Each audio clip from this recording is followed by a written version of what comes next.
শুধু দর্শক বন্ধু, আপনারা দেখছেন একে নিউজ বাংলা। আর এই মুহূর্তে উপস্থিত রয়েছি কলকাতা হাইকোর্ট।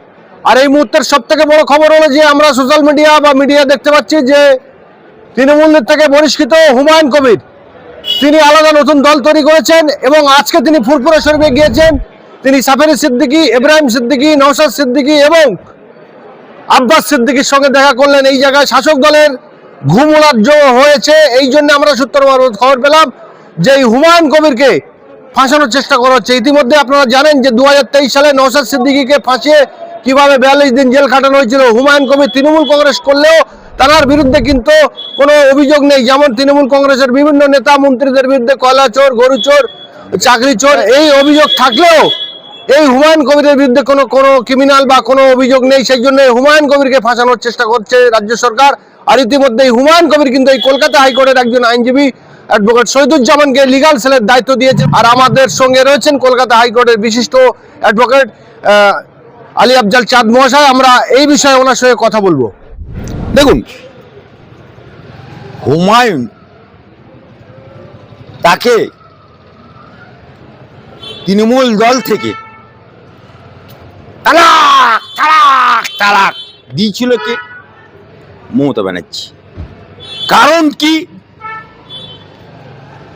তিনি একটা মসজিদ গঠন করছে অ্যানাউন্স করেছিলেন বেলডাঙ্গাতে। সেই অ্যানাউন্স করার পরিপ্রেক্ষিতে তাকে মমতা ব্যানার্জি দল ফিরাদ বাবু, ডায়েকে ফিরাদ বাবুর মুসলমান, বাঁয়েকে মুসলমান ঘোষণা করছে কে? মুসলমান। অর্থাৎ লোহা দিয়ে লোহা কাটলো, তালাক তালাক তালাক, বহিষ্কার বহিষ্কার বহিষ্কার করে দিল। আমার প্রশ্ন যে হুমায়ুন বাবরি মসজিদ করার জন্য তাকে তালাক দিয়ে দিলে, বহিষ্কার করে দিল, তাহলে মমতা ব্যানার্জি হুমায়ুন যে মসজিদটা করছে সেটা সরকারি কোনো অনুদান নেই, সেটা সরকারের কোনো ভূমিকা নেই, তথাপি তাকে তালাক দিয়ে দিল। আবার মমতা ব্যানার্জি যে দুর্গা আঙ্গন মন্দির এই নিউটাউনে করলো, উদ্বোধন করলো, দীঘাতে জগন্নাথ দেবের মন্দির করলো, মা কাল মন্দির উপরে থাকে তাকে নিচে নামিয়ে এলো, জায়গা দিল, কার বাপের টাকা পেল? এটা তো সরকারি টাকা। আমি মমতা ব্যানার্জিকে চ্যালেঞ্জ করছি, ভারতবর্ষের বুকে 20টা বিজেপি সরকার, ডবল ইঞ্জিনের সরকার, বা আরো 2-3টে অন্য সরকার আছে, কিন্তু হাই কই মাইকে লাল আমাকে দেখাতে পারবে? কই মাইকে লাল হয়? তৃণমূলের 5 আটা থেকে আরম্ভ করে এনি পার্সেন্ট চ্যালেঞ্জ করলাম অ্যাডভোকেট আলী আফজাল, যে সরকারি টাকায় বিজেপি 20টা রাজ্যে ক্ষমতায় থেকে মন্দির করেছে বা মসজিদ করেছে, বা কংগ্রেস পশ্চিমবাংলায় 30 বছর কংগ্রেস রাজ করেছে, কংগ্রেস সরকার পশ্চিমবাংলায় একটা মন্দির করেছে বা মসজিদ করেছে সরকারি টাকায়, বা বামফ্রন্ট 34 বছর ক্ষমতায় থেকে এখানে মন্দির করেছে বা মসজিদ করতে পারেনি। কিন্তু মমতা ব্যানার্জি আজকে ক্ষমতায় এসে 21 সালের আঁকড়া দেখুন, 5 to 7% হিন্দু ভোট পেয়েছে, বাকি সব মুসলমান ভোটে জিতে উনি কুর্সিতে বসেছেন। এই মুসলমান ভোট ওনার বাপের জমিদারি মনে করেছিল, এই মুসলমান ভোট ওর খালা আপ্পার জমিদারি পেয়ে গিয়েছিল। মনে করছিল মুসলমানদেরকে আমি যা বলবো, আতু বললে আতু বলবো, কখনো বলছে দুধের গায়, কত কি ভাষা বলেছে, কিন্তু এটা মুসলমানরা সহ্য করতে করতে করতে আজকে মুসলমানদের বুকে আঘাত লেগেছে। লাস্ট আঘাত কখন দিল? হুমায়ুনকে বাদ দিল। আর দ্বিতীয় হচ্ছে, যখন ওয়াকাফ আন্দোলন করতে গেল মুসলমানরা বললো मैं हूं ना, মুসলমান কা মসিহা হুঁ, আমি পশ্চিমবাংলায় ওটাকে ইমপ্লিমেন্ট হতে দেবো না। 5 মাস আগে বললো ওই বহরমপুরে, ওই গদগদ মুসলমান জেলাতে, মুর্শিদাবাদে, 5 दिन বাকি থাকতে বলল কেন্দ্র সরকার, ভাজপা সরকার যাহা বিল আনিয়াছে ওয়াকাপ লে করকে हम सब মানিয়া লইলাম। মুসলমানদের তো ঢাকালকে নদীর কিনারে ফেলে দিলে। নোট করো মমতা ব্যানার্জি, তুমি ক্ষমতায় আসার আগে কি বলেছিলে? বাংলার মুসলমানদেরকে সাচার কমিটি রিপোর্ট, এই দেখুন মুসলমানদের কি অবস্থা। আপনারা আমাকে ক্ষমতায় আনুন, বামপন 273টা মাদ্রাসা করেছে, আমি 10,000 মাদ্রাসা করে দেব। আমি মমতা ব্যানার্জিকে প্রশ্ন করতে চাই, বামপন 273 করেছে, তুমি 275 দুটো করতে পারলে না? 10,000 তো বহুত দূর কা বাত। সাচার কমিটি রিপোর্ট কোথায় গেল? বামপন্থা আমলে মুসলমানদের 2% চাকরি ছিল সরকারি, তোমার আমলে তো 0.5%। তুমি মাঝে মধ্যে বলো গুজরাট।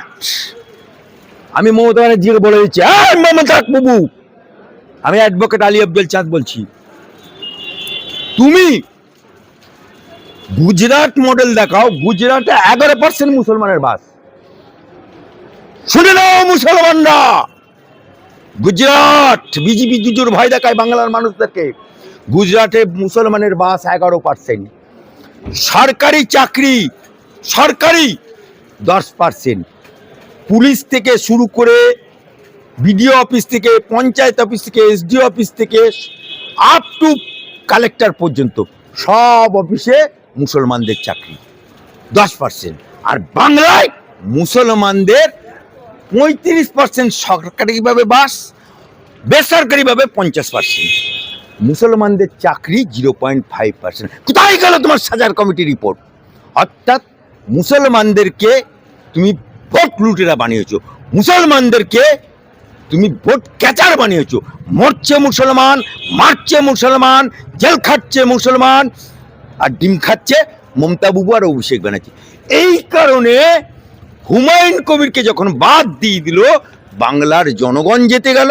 তাই হুমায়ুন কবিরের আমি দল করি না, হুমায়ুন কবিরের দলের আমি কেউ না, কিন্তু একজন ইমানদার মুসলমান হিসাবে এবং হুমায়ুনের অ্যাডভোকেট হিসাবে আমি ওনার মসজিদের উদ্বোধনে গেছিলাম আইনজীবী হিসেবে।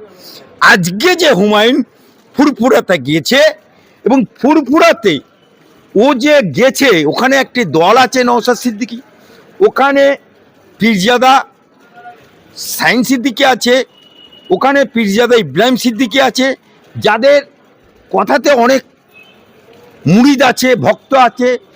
তাই সেখানে যদি জোট হয়, অর্থাৎ মুসলমানরা যদি এক হতে পারে, মিম, নওশাদ ইত্যাদি ফুরফুরা সব যদি মুসলমানরা এক হতে পারে, তাহলে মমতা বাবু মন্দির করে করে করে করে করে করে ওই মন্দিরের তলায় মুসলমানরা যে ওকে গদিতে বসে, ওই মুসলমানরাই টেনে ওই মন্দিরের তলায় আল্লাহকে নাম পাড় দে দে বাবা করিয়ে ছেড়ে দেবে।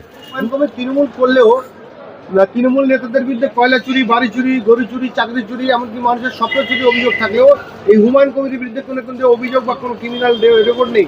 তাকে ফাঁসানোর চেষ্টা করছে এই শাসক দল। কি বলবেন এই প্রসঙ্গে? দেখুন, আমি মানে দুটো কেসে হুমায়ুনের অ্যাডভোকেট ছিলাম 100%, বাবরি মসজিদ সংক্রান্ত ব্যাপার। কিন্তু গত 8 তারিখে হুমায়ুন ওর অ্যাডভোকেটিং রেকর্ডে যে আমাকে কেসগুলো দিত, আমাকে সরিয়ে দিয়ে হুমায়ুন ওনার দলের অ্যাডভোকেট শহীদুজ্জামানকে উনি অ্যাপয়েন্টেড লেটার দিয়ে দিয়েছে। সুতরাং এখন থেকে হুমায়ুনের সমস্ত আইন সারা বাংলা তথা এই জনতা ইউনাইটেড পার্টির হাইকোর্ট থেকে লোয়ার কোর্ট পর্যন্ত, কারণ যত দিন এগিয়ে আসবে তত খেলাখেলি শুরু হবে হুমায়ুন দলের সাথে। কারণ তৃণমূল তো খেলাখেলি করবে কে? সেই তো মুসলমানের খেলাখেলি হবে। সুতরাং কেস কাবারি হবে। অতএব ও বুদ্ধিমানের সাথে ও একটা ইউনাইটেড সেল করে দিয়েছে, অর্থাৎ জেওপি জনতা ইউনাইটেড পার্টি লিগ্যাল সেল করে দিয়ে তার চেয়ারম্যান শহীদুজ্জামান সাহেবকে করে দিয়েছে।